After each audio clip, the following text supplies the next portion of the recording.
It is a great privilege and honor for me to address the session of both houses of Andhra Pradesh State Legislature on the occasion of Budget Session 2020-21.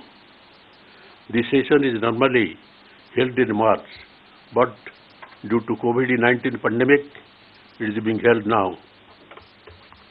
Our state's economy has shown tremendous resilience within the extent of a global showdown, even pre-COVID-19 times.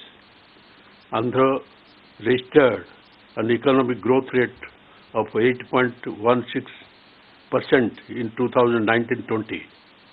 This is above the national average of 5% over the same period.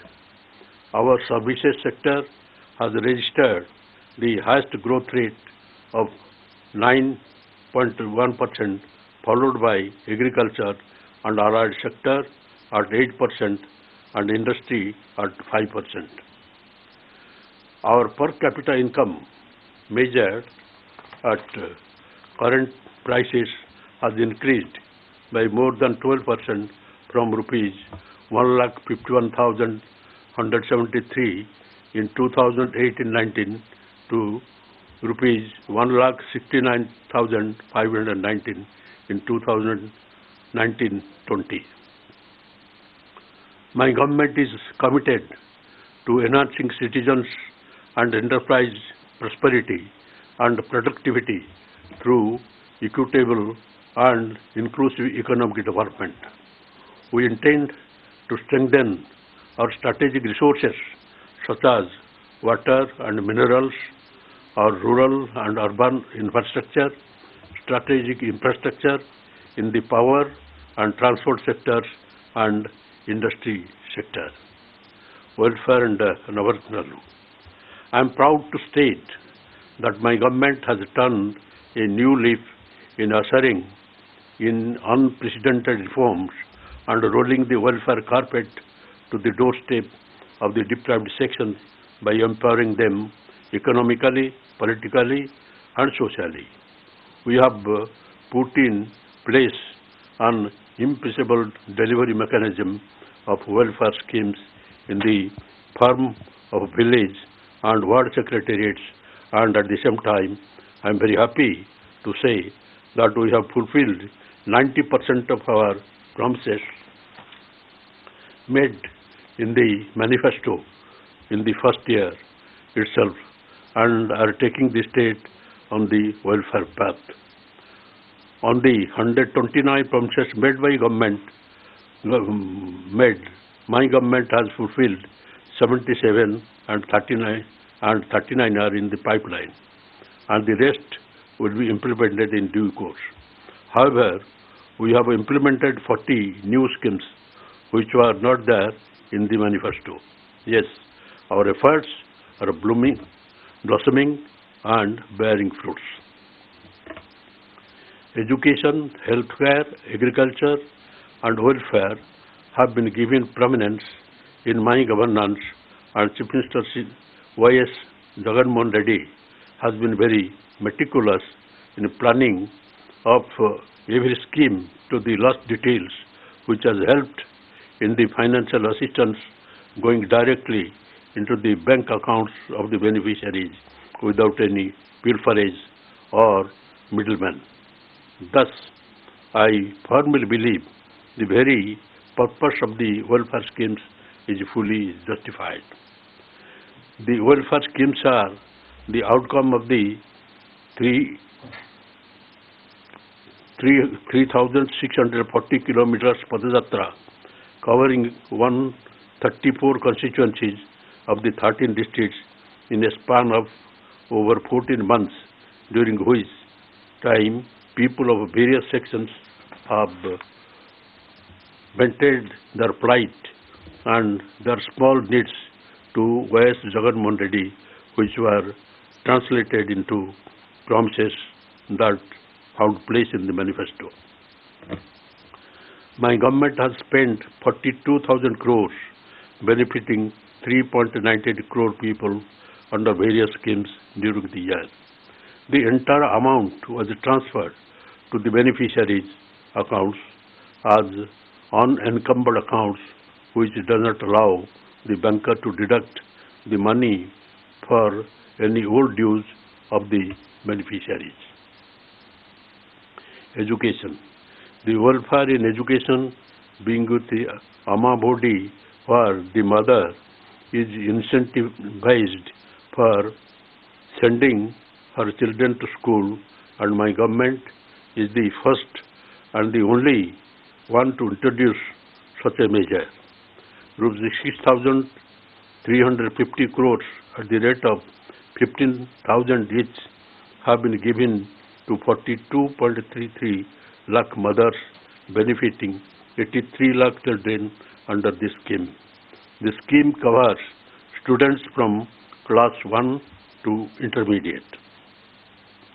After infusing zeal in the mother to send her children to school, the next immediate need of the child was taken care of Anna Vidya Kanuga, wherein kids comprising 3 pairs of uniform, text and notebooks, bags, shoes and socks are being given as a kit.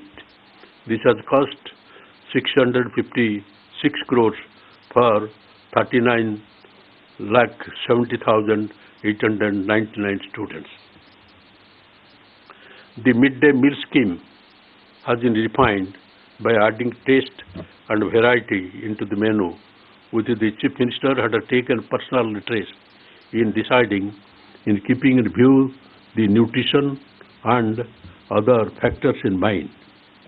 Jagananna Goru Mudda, as the scheme is called, cost rupees 1,1105.36 crores, and about 39,70,899 students will be testing the generous touch given by the Chief Minister.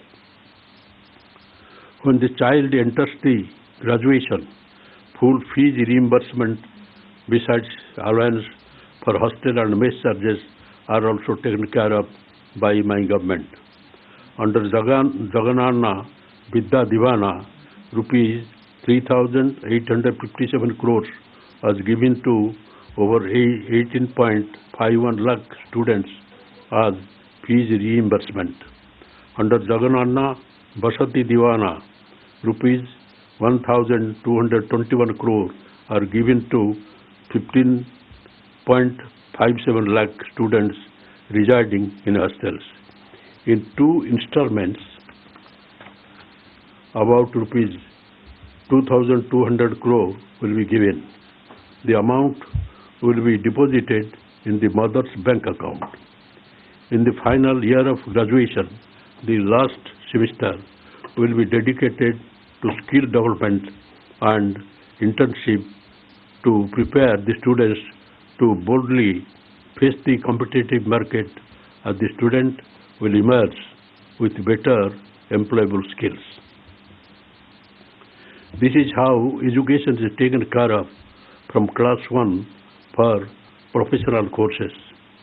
The most innovative and useful decision taken by my government is introduction of English medium from class 1 to class 6. Nearly 97% of the parents have endorsed this English medium from primary level, though there are some hurdles. There could be some shortcomings, yes, but our government has taken enough precautions by starting bridge course to the students and training the teachers to cope up with the new curriculum. I firmly believe that the introduction of English as medium in instruction from the primary level will be a game changer for the generations to come, as it will be level playing field for the students. I hope good sense prevails over the detractors and the hurdles will be cleared. Under Nadu Nedu Manabadi, in the first phase, 15,000 715 schools have been taken up for revamping for basic amenities like furniture, fan, toilets, running water, board and chalk, painting, compound wall and English lab will have been built. About 3,387 crores were sanctioned for it.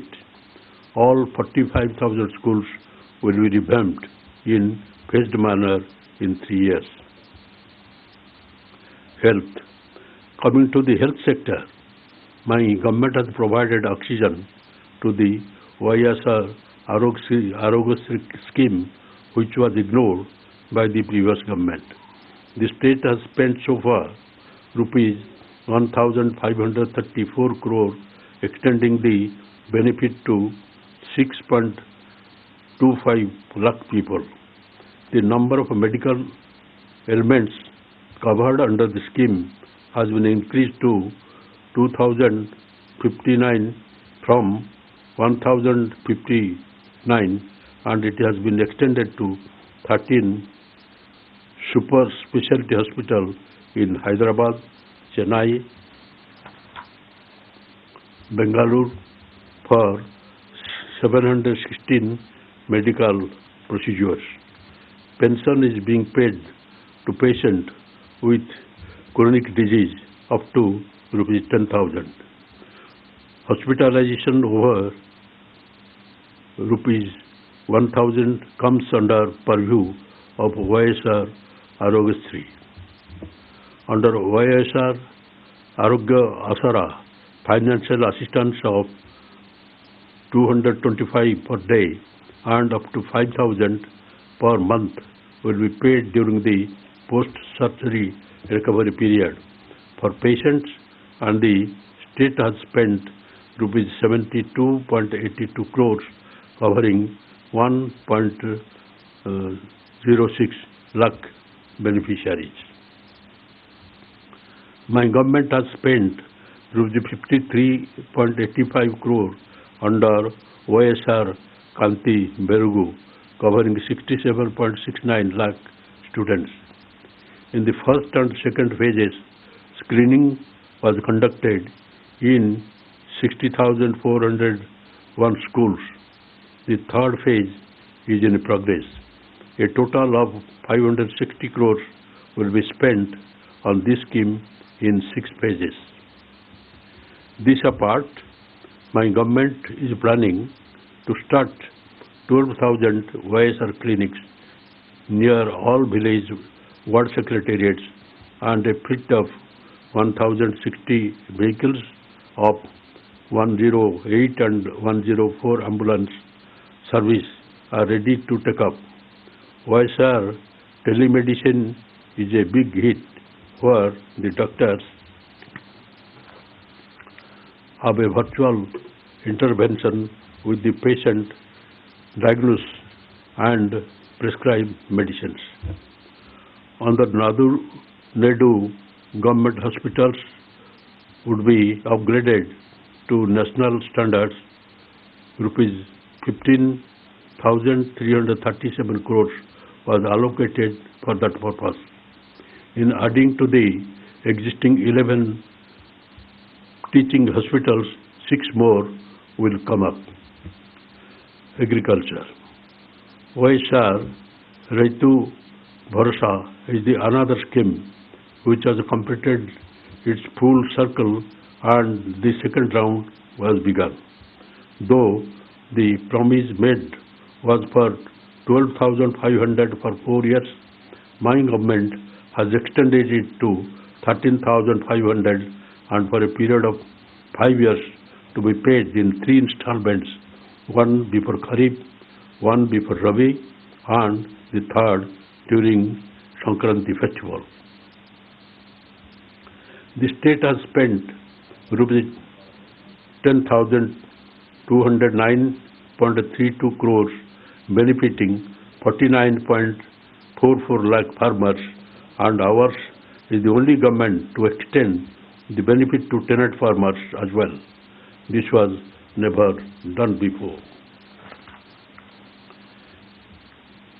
A YSR Ritu Bharsa Kendra has been established in every village secretariat to cater to the needs of our farmers from seed to sale.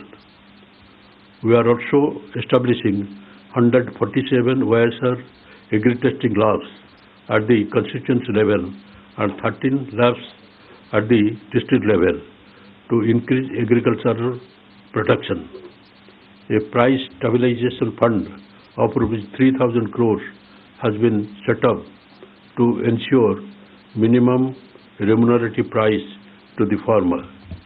The state government has also earmarked calamity relief fund of rupees 2,000 crores to help farmers overcome the impact of severe drought conditions in the state. My government is committed to transform the farming activity as a profitable venture by supporting the farmers in all possible ways, especially in case of any unfortunate incident of a farmer suicide. The family members of the deceased farmer are supported by the government with rupees 7 lakhs of financial assistance for rehabilitation. My government has paid compensation to eligible farmers who were earlier denied compensation. Housing. My government is perhaps the only one in providing housing sites for 30 lakh beneficiaries at a cost of rupees 7,000 crore, and unlike the earlier governments, the beneficiaries will know where the plot is and it will be registered in the name of the woman of the household. My government will be providing 25 lakh houses in 4 years, of which work will commence for 15 lakh houses in the August itself. YSR Pension Kanuku was the first scheme to be implemented from Navaratnalu, as the state has paid rupees 14,438 crore to 58.62 lakh beneficiaries, which is contrast to 490 crore per month spent up to January 2019 by previous government. The pension is being handed over to the beneficiary at the doorstep by village and wall volunteers on the 1st of every month. The old, sick and disabled who had to go to the dispersing office and wait for a whole day are now very happy as the welfare schemes being door delivered. YSR Zero Interest Scheme for SSGs has benefited 91 lakh women with rupees 1,400 crores, while YSR Bahanamitra given twice amounting to rupees 500 crores and agri gold victims were given rupees 236.53 crores. YSR Matsyakara Bharsa was given twice, accounting for rupees 211.70 crore, while under Netana Nestam rupees 197 crores was spent on 81,703 beneficiaries. Other schemes include Restart Package for MSMEs amounting to rupees 963 crores and Law Nestam. Village and Ward Secretariats. The concept itself is to change the rural landscape and decentralize administration by setting up village and ward secretaries. My government has redefined and has given a new look to villages where 60% of the population still lives. It was the Chief Minister's vision that could provide over 4 lakh jobs, which will itself is a second to such. This happened just in 4 months after my government took over. There are 11,158 villages secretariats and 3,876 ward secretariats, each one catering to the needs of the population of 2,000. There are 10 permanent staff and 40 volunteers to deliver the government schemes to the beneficiaries in each secretariat. All the 50 persons would be locals, which will be an added advantage. Of the total employed, 2.65 lakh are volunteers and 1.35 are secretarial staff. The socio-economic ecosystem of the village are changing and changing for good. What you see on entering villages is secretariat for 541 different services with the timelines for each service from ration card to onwards will be available. Ongoing further, there will be a Raitu Bharosa Kendra, which serves as a one-step center for all agriculture and allied sector needs. Advises farmers on crop pattern, supply of quality inputs, e-crop booking, facilitating crop loans, input subsidy, insurance, and facilitating marketing facilities, besides buying the produce by ensuring minimum remunerative prices. My government is planning to establish OISR Janata Bazar to ensure sale of produce of village and ward level itself. If you go still further, there will be OISR clinic with 54 types of medicines which act as a primary referral point for OISR Arogyasri. Adjacent to it will be a school where English will be the medium of instruction from primary level. Education, health, agriculture and marketing as a cluster in every village. This is how our rural areas will be shaping up, and my government is proud to unveil this landscape. The welfare schemes will be delivered by the staff without any consideration of caste, creed, religion or political affiliations, and all eligible persons will get the benefit on saturation basis. The village ward secretary system has brought a sea change in the basic administrative structure, and in the coming days it will further amplify the effect, and I am sure about it. Women welfare. Besides depositing the money for children education to the mother's bank's account and registering house sites in the name of the women of the household, my government has taken numerous other measures for women welfare. The zero interest loan would benefit 91 lakh, and rupees 1,400 crores was deposited for the benefit of self-help groups. Every group will get from 30,000 to 40,000. Asara will benefit the women SHGs in clearing the loans amounting to about rupees 27,000 crores, which has been promised in 4 installments at the time of general elections, while the Chautha provides financial assistance to women belonging to scheduled castes, scheduled tribes, BCs and minorities who are in the age group of 45 to 60 years. They will be getting rupees 75,000 in 4 years.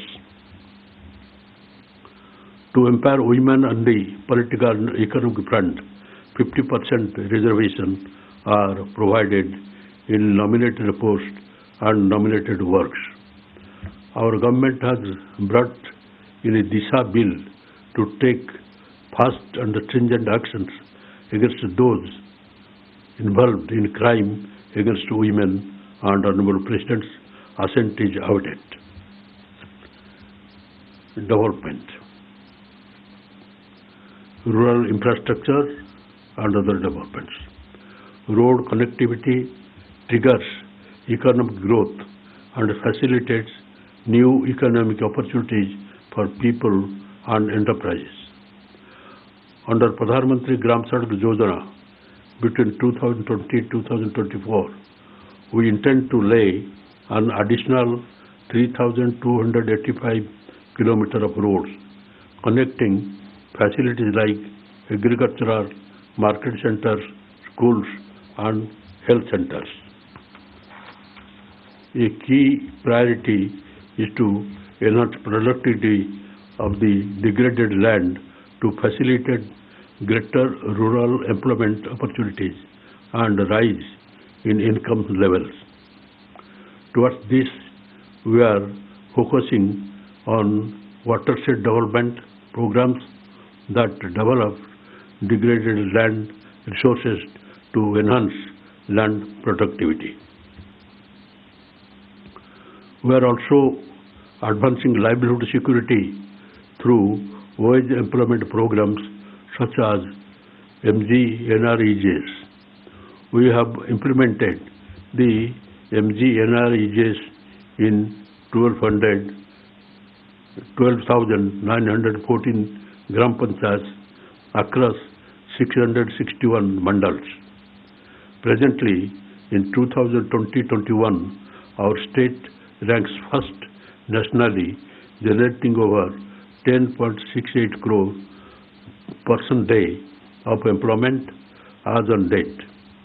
In 2019-2020, we have provided employment of more than 23 crore person days. Additionally, we have issued over 62,000 new job cards to migrant laborers. Urban infrastructure. A top priority for us under urban infrastructure development is to provide safe drinking water to all urban local bodies. Water supply improvement schemes are being implemented to bring per capita water supply at par with national standards of 135 APCD. We have improved supply frequently and per capita access in 5 ULBS. Additionally, 5 water supply schemes have been completed under Amrut, HUDCO and VDSMT projects in 2019-20. In a phased manner, it is proposed to take up sewerage network and separate treatment in 102 ULBS. Water resources. Water is fundamental to life, livelihood, food security and sustainable development. We are prioritizing water resources management through the Jalagram program. Out of 54 irrigation projects envisaged under the program, 14 have been completed and others are in progress. Pula Subia Beligonda project, Sangam Barrage, Nellore Barrage, Vasundhara Phase 2, Vasundhara Nagabadi Link, Oak Second Tunnel,